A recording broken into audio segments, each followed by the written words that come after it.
Au cours de cette journée, on a évoqué des sujets majeurs qui touchent aujourd'hui le secteur du bâtiment. On vient d'en parler, sujet passionnel. Il y en a un qui est au cœur de tout ce que vous faites. Il s'agit de la capacité à relever des défis toujours plus élevés en matière de construction et de rénovation. Et il y a justement un chantier qui symbolise parfaitement ce qu'on appelle l'excellence à la française. C'est un chantier titanesque qui se trouve au cœur de la capitale. J'ai nommé Notre-Dame. Regardez.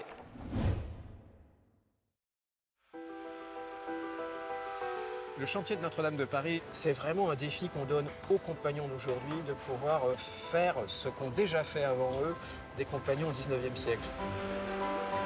J'ai vraiment l'objectif de mobiliser tout le monde pour reconstruire cette cathédrale dans ce délai de 5 ans, de sorte que nous retrouvions en 2024 un monument absolument splendide.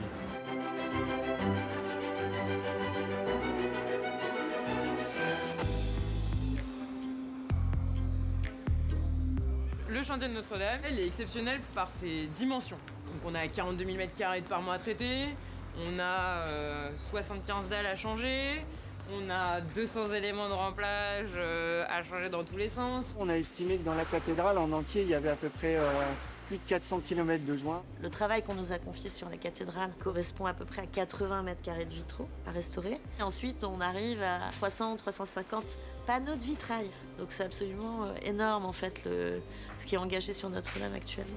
Nous sommes sur un chantier dans lequel on a plus de 150 lots différents avec tout autant d'entreprises qui vont intervenir.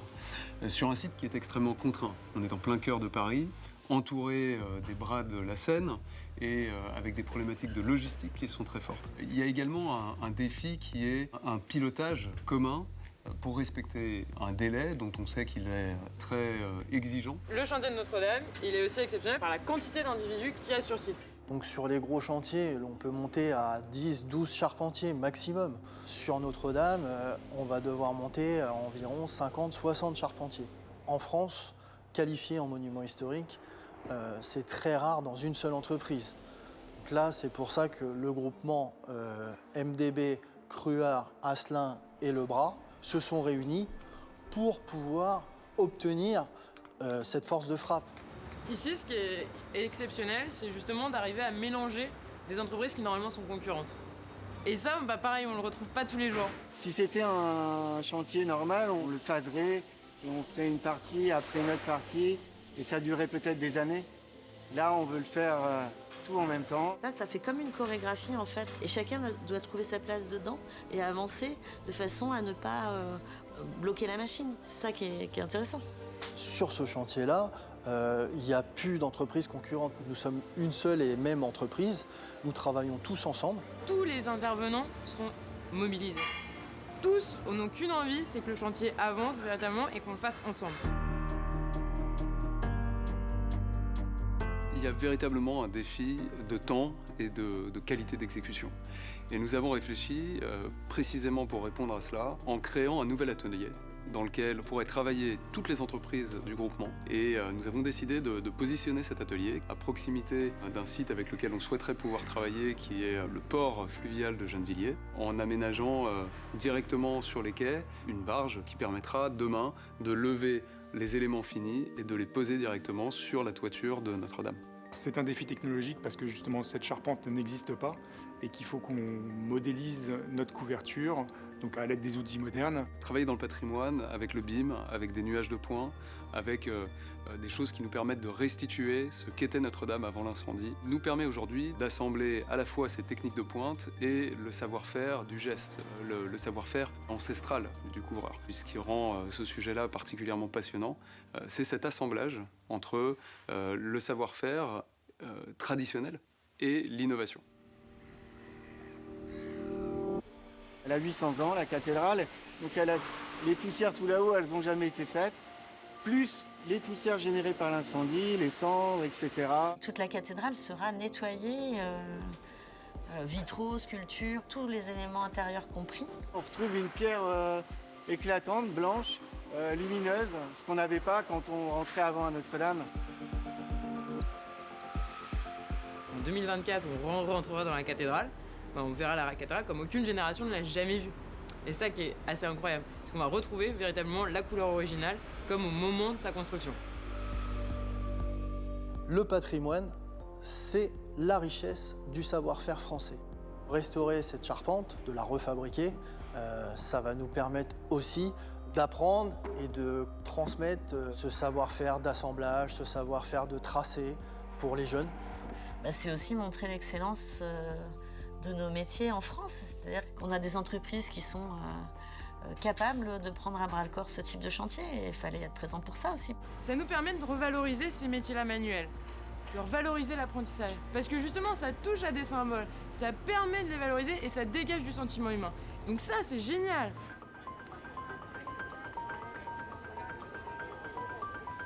Lorsque les portes de la cathédrale s'ouvriront, je pense qu'il y aura de la part des gens une stupéfaction. Elle va resplendir de lumière. Le travail qui est fait là va être éblouissant.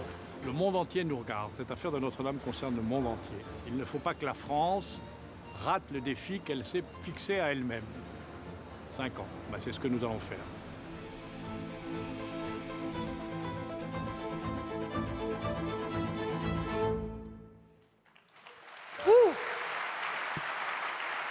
Spectaculaire. Philippe Josse, vous pilotez sous la direction du général Georges Lain le chantier de la cathédrale qu'on qualifie de chantier du siècle. Vous êtes hyper fier, je me trompe? C'est ce que je voulais dire. En regardant ce film, je suis heureux de voir la vérité de ce que nous vivons sur ce chantier. C'est cette jeunesse, cet enthousiasme, cette fierté, cette ampleur, cette beauté et cette aventure humaine qui est vraiment vécue comme ça par tous. Première question évidemment sur le chantier lui-même. Où en est-il? Livraison 2024, on en est où aujourd'hui? 2019-2024. 3 ans et demi passés depuis l'incendie, 2 ans devant nous pour 2024. En 2019, quand nous avons découvert la cathédrale après l'incendie, nous avions 3 défis. Premier défi, face à un spectacle apocalyptique, faire de cette cathédrale un espace sécurisé, accessible en toutes ses parties, où les entreprises et les compagnons allaient pouvoir se déployer pour la restaurer. Ça nous a pris jusqu'à l'été 2021, un peu plus de 2 ans. Deuxième défi, définir le programme de restauration, conduire la phase de projet, conduire les appels d'offres, attribuer les marchés de travaux. Nous l'avons fait du printemps 2020 à l'automne 2022. Nous sommes en train de le terminer. Troisième défi, conduire les travaux avec les entreprises sélectionnées. Et je suis heureux d'être entouré par 2 d'entre elles, des représentants de 2 d'entre elles.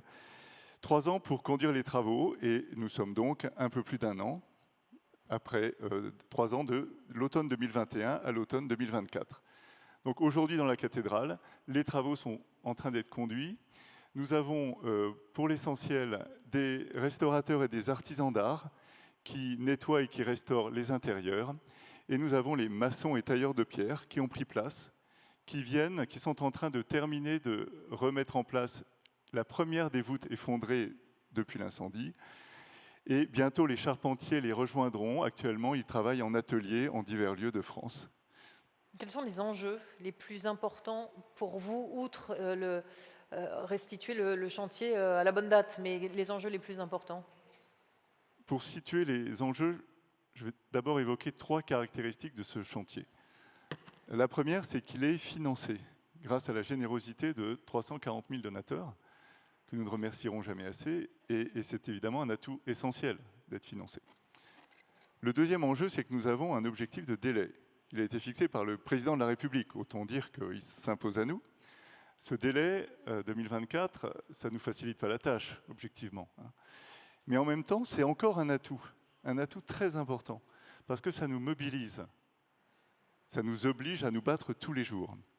Et puis la troisième caractéristique de ce chantier, c'est que c'est un chantier qui suscite un intérêt médiatique, qui a surpris tout le monde le soir de l'incendie dans le monde entier, et puis qui finalement ne se dément pas vraiment. Alors face à ces 3 caractéristiques, c'est quoi nos enjeux? Le premier enjeu, c'est un enjeu d'exemplarité. L'exemplarité, on la doit au monument, il le vaut bien. On la doit aux donateurs, On doit une exemplarité donc de nos travaux, mais aussi de notre fonctionnement, de notre efficacité, de l'emploi de chaque euro que nous dépensons dans cette opération. Le deuxième enjeu, c'est bien sûr de tenir le calendrier. Dans cette France compliquée, et on évoquait dans la table ronde précédente la réglementation, l'inflation de réglementation, c'est un défi de tous les jours. Chacun sait bien que dans la France d'aujourd'hui, un mois, ça se perd facilement, face à n'importe quelle procédure. Il nous en reste 24 de mois. Autant dire qu'on n'a pas envie d'en perdre un, à aucun moment. Donc en fait, on se bat tous les jours et on ne peut jamais céder à la résignation. Parce qu'en fait, on constate qu'autour de nous, il y a une forme de résignation, souvent, face à l'englument dans lequel on est, l'enlisement dans lequel on est souvent. On n'a pas le droit d'être résigné, donc on se bat tous les jours. Et puis le troisième enjeu, c'est d'informer le public, d'informer les donateurs, d'informer le monde entier de l'avancement de ce chantier, parce qu'il y a une attente d'information sur l'avancement des choses, un espoir aussi, une attente de la réouverture de la cathédrale. Alors ça, l'on fait de diverses manières.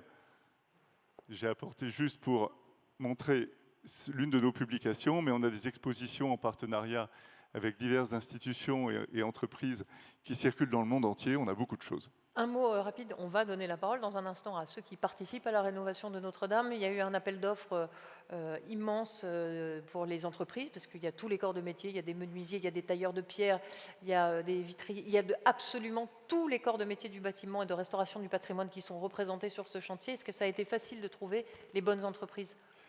Alors, trouver les bonnes entreprises, c'est deux choses. On a besoin de compétences et de compétences pointues. Encore, la cathédrale mérite le meilleur en restauration de monuments historiques. Les compétences, on n'aurait pas pu les inventer. En 5 ans, on n'invente pas des compétences pointues. On les a trouvées, parce qu'en France, on a ces compétences. Elles existent. Je pense qu'on peut dire, enfin, je pense qu'on a vraiment les meilleures compétences au monde dans le domaine de la taille de pierre, dans le domaine des maçons, des restaurateurs d'art. Elles étaient là. Donc notre souci, notre affaire, c'était de les sélectionner. Pour les sélectionner, il n'y a rien de mieux que la mise en concurrence, évidemment. Donc on a organisé des appels d'offres, et pour sélectionner au plus près les compétences, aussi variées que des ferronniers, des restaurateurs de peinture, des sculpteurs, des maçons, eh bien, on a dû mettre en place un allotissement assez fin.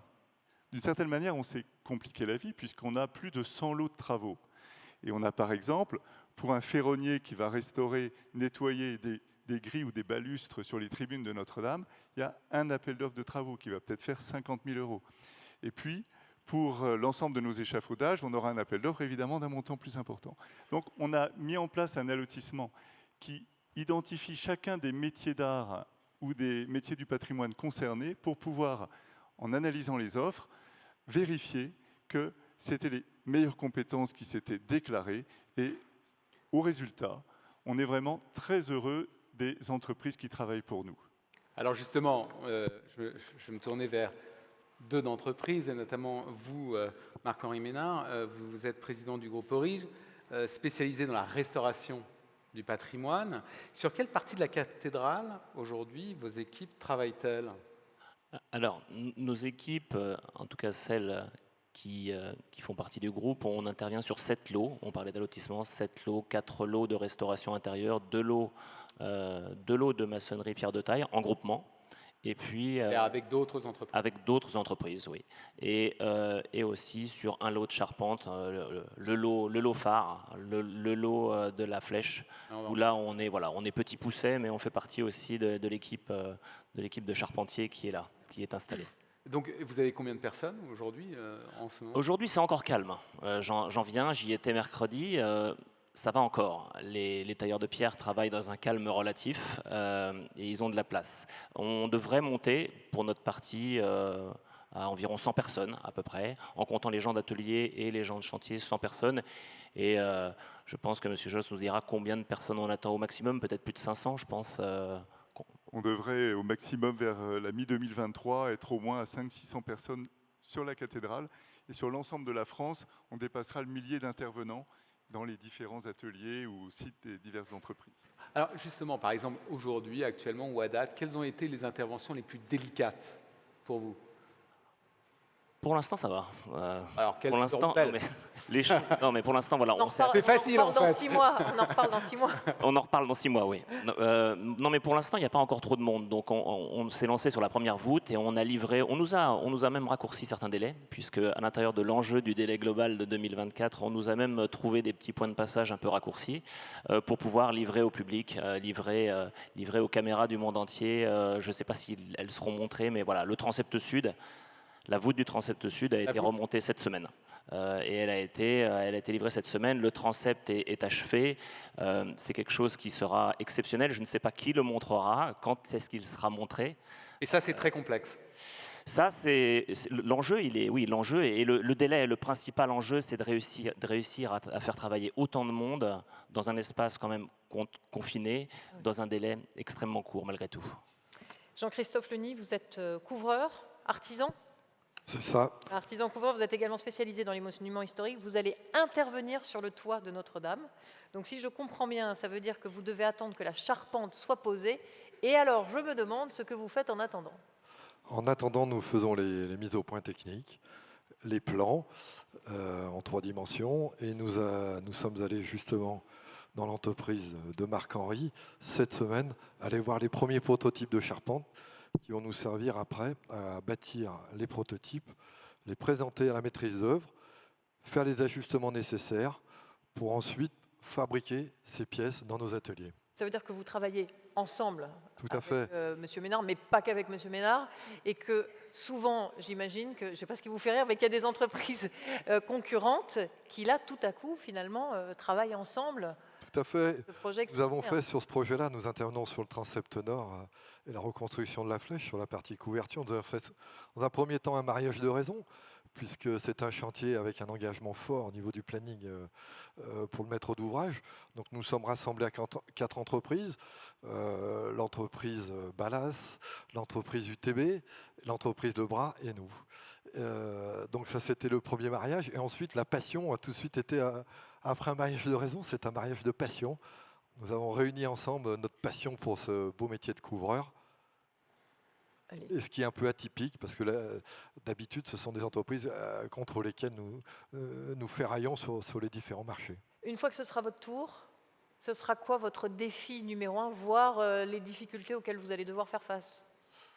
Le défi numéro 1, c'est de, contrairement à ce que nous avons l'habitude de faire sur ce type d'ouvrage, on a l'habitude de déposer ce qui existe et de remettre à neuf. Ici, on part d'une feuille blanche. Certes, c'est très documenté par la maîtrise d'œuvre, la maîtrise d'ouvrage, mais on a quand même certaines particularités techniques qu'il va falloir imaginer, inventer, réinventer. D'où l'objet, justement, de ces... Tout en refaisant à l'identique. Pardon ? Tout en refaisant à l'identique. Tout en refaisant à l'identique. Et en essayant pas de reproduire les éventuelles pathologies qui ont eu lieu lors de la construction, et ainsi de suite, etc. Alors, quand on a un chantier aussi énorme, donc j'imagine que ça mobilise beaucoup de collaborateurs, est-ce que vous recrutez, est-ce que vous formez pour précisément être à la hauteur des enjeux qu'exige un tel chantier ? Alors, d'abord, au sein des métiers du patrimoine, il y a un groupement, enfin, il y a un syndicat professionnel qui est affilié à la Fédération française du bâtiment. Ce syndicat s'appelle le GMH, Groupement des entreprises de restauration de monuments historiques. Et au sein de ce groupement, il y a environ 200 entreprises et plus de 10 000, on va dire 10 000 compagnons. Donc il y a une énorme richesse de savoir-faire en France qui est entretenue sur tous les chantiers nationaux. Il y a souvent des éclairages, on les voit par-ci par-là, mais voilà, la France a su maintenir des compétences assez incroyables grâce à ces chantiers, grâce à son patrimoine et grâce à cette politique de protection du patrimoine. Et vous avez recruté ou pas ? Pour l'instant pas.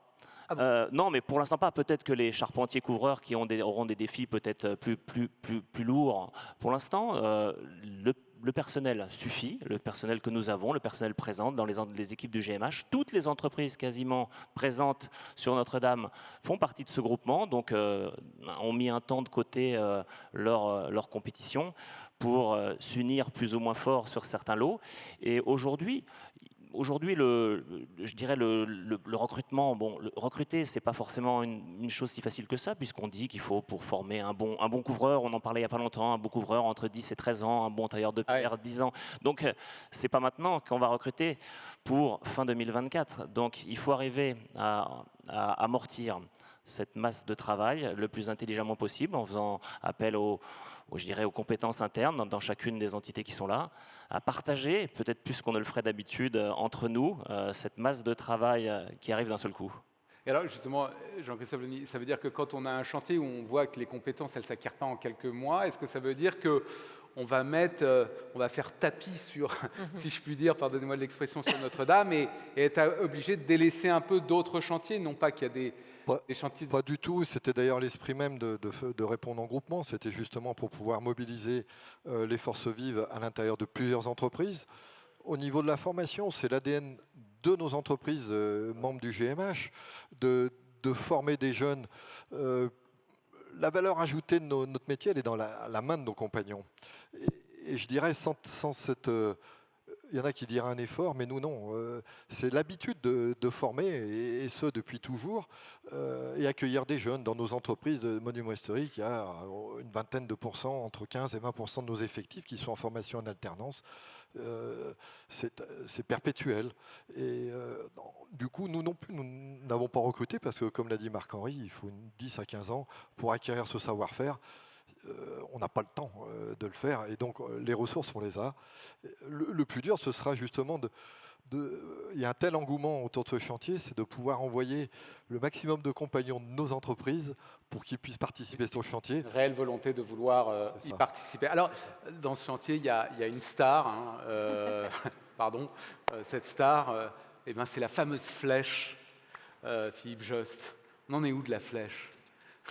Alors vous avez raison de dire que cette flèche est un petit peu la star de cette restauration à plusieurs titres. D'abord parce que son effondrement pendant l'incendie a quand même été, je pense, le moment le plus dramatique de cette soirée. Un moment où on doutait même que la cathédrale survive à l'incendie. D'autre part parce qu'elle a focalisé un certain nombre de débats sur les choix de restauration, hein, on se le rappelle. Et puis maintenant qu'on a décidé de restituer la flèche disparue de Viollet-le-Duc, il s'agit de la reconstruire. Et cette flèche, c'est quand même un petit peu le morceau de bravoure de la restauration au plan technique. Alors pourquoi ? Chacun sait en tête qu'un compagnon, dans son apprentissage, il fait parfois un tour de France et ça finit par un chef-d'œuvre. Un chef-d'œuvre, c'est une petite maquette. Il y a d'ailleurs dans le hall une maquette de Notre-Dame en bois. Mais la flèche, c'est comme un chef-d'œuvre de compagnon, sauf qu'il fait 60 mètres de haut en bois. Et il est perché à 40 mètres du sol. C'est donc quand même quelque chose une masse d'assemblage de charpente, un vrai défi. Et tout ça recouvert de feuilles de métal, de feuilles de plomb, d'ornements, qui sont un travail d'ornemaniste qui est absolument incroyable. Donc cette flèche, elle illustre aussi quelque chose, c'est que même quand on reproduit un dessin d'architecte du 19e siècle, en l'occurrence Viollet-le-Duc, eh bien en fait aujourd'hui on ne le reconstruit pas de la même manière et on ne se pose pas tout à fait les mêmes questions. Les choses ne sont pas si simples qu'il y a un siècle et demi. Alors ce n'est pas que l'effet de la complexité ou de l'inflation réglementaire qui nous met des bâtons dans les roues, hein. C'est aussi tout simplement qu'on a des exigences je dirais de deux types. On a des exigences d'abord qui sont quand même plus que légitimes, sur la sécurité des compagnons. Donc on n'a pas eu un accident grave sur ce chantier et l'une de nos grandes ambitions, c'est de ne pas en avoir un seul d'ici 2024. Autant dire que quand on monte le haut de la flèche à 100 mètres de haut, ça veut dire que l'échafaudage qu'on fait en 2023 ou en 2022, il ne ressemble pas vraiment à l'échafaudage de Viollet-le-Duc que l'on voit sur des photos de l'époque qui sont...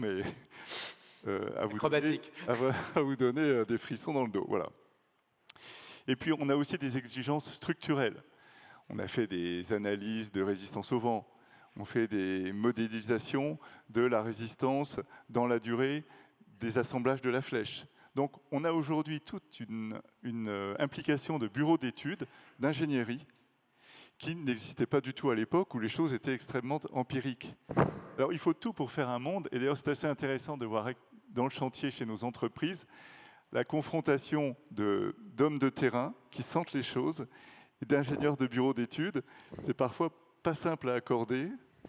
Et il faut trouver le bon équilibre pour que la structure soit garantie dans la durée et que néanmoins l'intuition de ceux qui ont le sens des choses du terrain s'exerce pour qu'on puisse aller vite et bien vers l'objectif. Merci beaucoup. Merci infiniment. Merci à tous les trois. Merci à toutes celles et ceux qui se sont succédés sur ce plateau au cours des 24 heures du bâtiment. Merci à vous tous pour votre attention. J'espère que vous avez passé un moment riche et intéressant avec tous nos intervenants. En tout cas, nous, on a pris beaucoup de plaisir à vous accompagner tout au long de la journée avec Guy. J'espère que vous avez été aussi intéressés que nous l'avons été, nous qui sommes néophytes en la matière. Et eh bien, merci effectivement pour ces 24 heures du bâtiment, qui d'ailleurs ne sont pas terminées. Et nous allons maintenant laisser à votre président Olivier Saleron le soin de conclure toute cette journée. Merci.